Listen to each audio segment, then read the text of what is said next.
प्यारे दर्शकों, आप सभी का हमारे चैनल में स्वागत है। धर्म से जुड़ी वीडियो देखने के लिए हमारे चैनल को सब्सक्राइब और लाइक करें। धन्यवाद। प्यारे दर्शकों, अगर आपने वीडियो का इससे पहला भाग नहीं देखा तो इस चैनल पर जाकर देखें। धन्यवाद।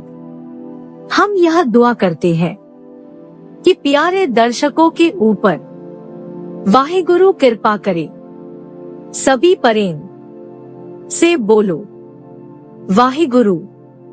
पहला युद्ध मुखलिस खां से दूसरे दिन संध्या के समय तुर्क सेना ने शहर पर हमला कर दिया। सिख योद्धाओं ने डटकर मुकाबला किया, परंतु तुर्क सेना ज्यादा और अच्छे शस्त्रों सहित होने के कारण सिखों को अपनी कुछ कमजोरी लगी, तो गुरु जी ने अपने कुछ योद्धाओं से कहा कि महलों में से सारे परिवार को निकालकर रामसर की ओर चलो। तब सिखों का जल्द ही महलों में जाकर सारे परिवार को रामसर ले गए और गुरु जी भी जत्था लेकर वहां पहुंच गए। उपरांत तुर्क सेना ने शहर में प्रवेश करके गुरु जी के घर लूट लिए और वह मिठाई भी लूट कर खा गए, जो बीबी के विवाह के लिए तैयार की गई थी। गुरु जी ने वचन किया था कि इसको तुर्क खाएंगे। यह सिखों को नहीं दी तो इसे तुर्क खाएंगे। रामसर से गुरु जी ने योद्धाओं के एक जत्थे को साथ लेकर अपने सारे परिवार को झबाल भेज दिया।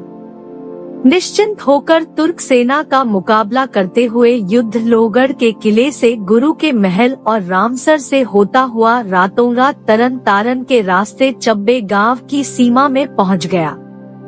इस समय तक मुखलिस खां के कुछ आदमी मर चुके थे और कुछ जान बचाकर इधर उधर भाग गए थे। केवल 1000 के लगभग ही योद्धे उसके पास रह गए थे। यहाँ दोनों ओर से डटकर मुकाबला हुआ, जिसमें मुखलिस खां बहुत सारे सैनिकों सहित मारा गया और उसके बाकी के आदमी मैदान छोड़कर भाग गए। मैदान खाली देखकर गुरु जी ने अपने शहीद योद्धाओं को इकट्ठा करके उनका संस्कार कर दिया और तुर्क सेना के मुर्दों को गड्ढे में दबा दिया। इस स्थान पर जहाँ युद्ध हुआ था, गुरुद्वारा संगराना साहिब कायम है। शहीदों की याद में यहाँ वैसाख की पूर्णिमा को हर साल मेला लगता है। झबाल गांव में बीबी वीरों का विवाह करके गोइंदवाल चले जाना मुखलिस खां से युद्ध 3 दिनों में ही फतह हो गया। गुरु जी झबाल अपने परिवार के पास पहुँच गए। भाई धर्मचंद अपने पुत्र साधु की बारात लेकर बीबी वीरों को विवाहने आया था। वह भी एक दिन पहले ही गुरु जी के संदेश के अनुसार झबाल पहुंच चुका था। गुरु जी ने 26 ज्येष्ठ वाले दिन 1685 बिक्रमी को बीबी का विवाह साधु राम से संपन्न किया। तदुपरांत उस दिन ही आप बाकी परिवार व सिखों के जत्थे को साथ लेकर तरनतारन के रास्ते गोइंदवाल पहुंच गए। शाहजहां को मुखलिस खां और फौज के मरने की खबर यह खबर जब शाहजहां को हुई कि उसका सेनापति मुखलिस खां बहुत सारी फौज के साथ गुरु जी के हाथों मारा गया है, तो उसने अपने सारे वजीरों अमीरों से सलाह की कि अब एक शक्तिशाली फौज भेजी जाए जो गुरु को पकड़ कर ले आए या युद्ध में उसे मार आए। परंतु जब जल्द ही बादशाह को उसके आदमियों से पता चला कि गुरु जी अमृतसर छोड़कर किसी और तरफ को चले गए हैं, तो फिर उनका पीछा करना ठीक नहीं। फिर किसी दिन उनकी शाही सेना से टक्कर लेने का बदला लिया जाएगा। करतारपुर निवास और माता कौला का परलोक गमन। जैसे कि पीछे बताया गया है कि गुरु जी बीबी का विवाह करके गोइंदवाल आ गए थे। यहाँ 2 दिन विश्राम करके सारे परिवार को यहाँ ही छोड़कर आप अपने सिख जत्थे के साथ करतारपुर आ गए। माता कौला, जो कुछ समय पहले ही गुरु जी ने करतारपुर को भेजी हुई थी, वह सदा ही गुरु चरणों में ध्यान लगाए रखती थी। एक दिन गुरु जी ने यह अनुभव किया कि कौला का अंतिम समय आ गया है। उसको कहा कि अब तेरा जीवन केवल 4 घड़ी बाकी रह गया है। यह शरीर मिथ्य है और आत्मा ही केवल अविनाशी है। तुम अपने आत्म स्वरूप में वृत्ति चित्त को जोड़ लो, तेरा जन्म मरण कट जाएगा। माता कौला गुरु जी के वचनों के अनुसार अपनी वृत्ति को जोड़कर बैठ गई और शरीर त्याग कर सच्चखंड सिधार गई।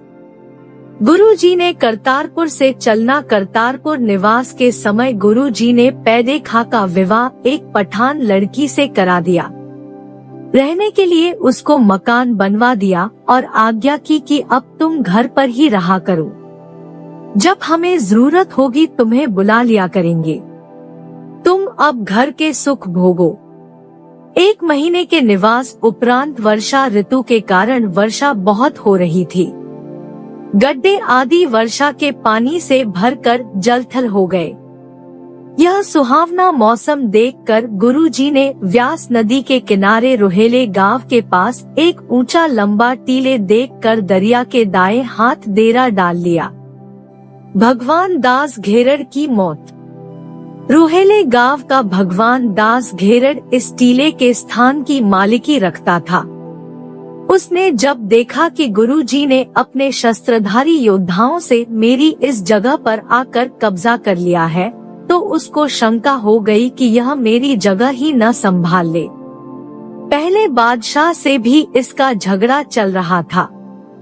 फिर घेरड़ ने गुरुजी को आकर कहा कि यह जगह मेरी है, आप यहाँ से डेरा उठा लो। गुरुजी ने कहा, हम कुछ दिनों के लिए आए हैं, अगर हमने पक्का डेरा करना होगा तो आपको इस जगह का मूल्य दे देंगे। घेरड़ ने कहा कि मैंने इसका मूल्य नहीं लेना, आप कृपा करके यहाँ से डेरा उठा लो। जब घेरड़ यह बात करके चला गया तो गुरुजी ने अपने सिखों को कहा कि हमें यह जगह बहुत पसंद है, इसलिए हम यहाँ नगर बसाना चाहते हैं। यह सलाह करके गुरुजी ने नजदीक के गांवों से बहुत सारे कारीगर और मजदूर मंगवाकर अरदास करके एक किले का निर्माण आरंभ कर दिया।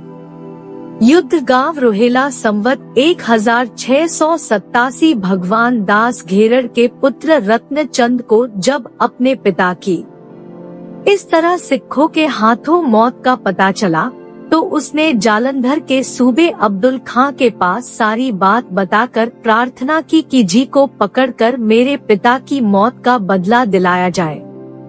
गुरु अब्दुल खां ने सारी बात सुनकर अपने साथ 5000 घोड़सवार और 4000 पैदल फौज लेकर रत्नचंद और करमचंद के साथ रोहेले गांव गुरु जी पर चढ़ाई कर दी। दुश्मन की चढ़ाई देखकर गुरुजी ने भी अपने योद्धाओं को मुकाबला करने के लिए तैयारी का हुक्म दे दिया। सूबे ने अपनी फौज को नदी के पार करके युद्ध का बिगल बजाया।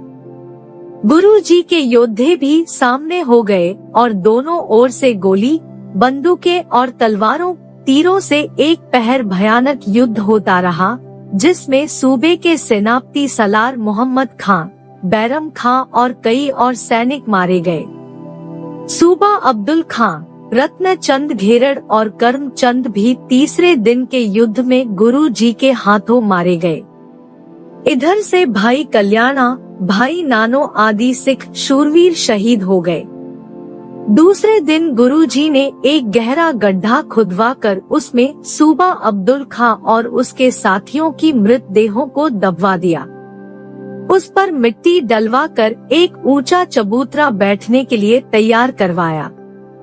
अपने शहीद सिखों की मृतदेहों का गुरुजी ने संस्कार करवाकर भस्म व्यास नदी में बहा दी।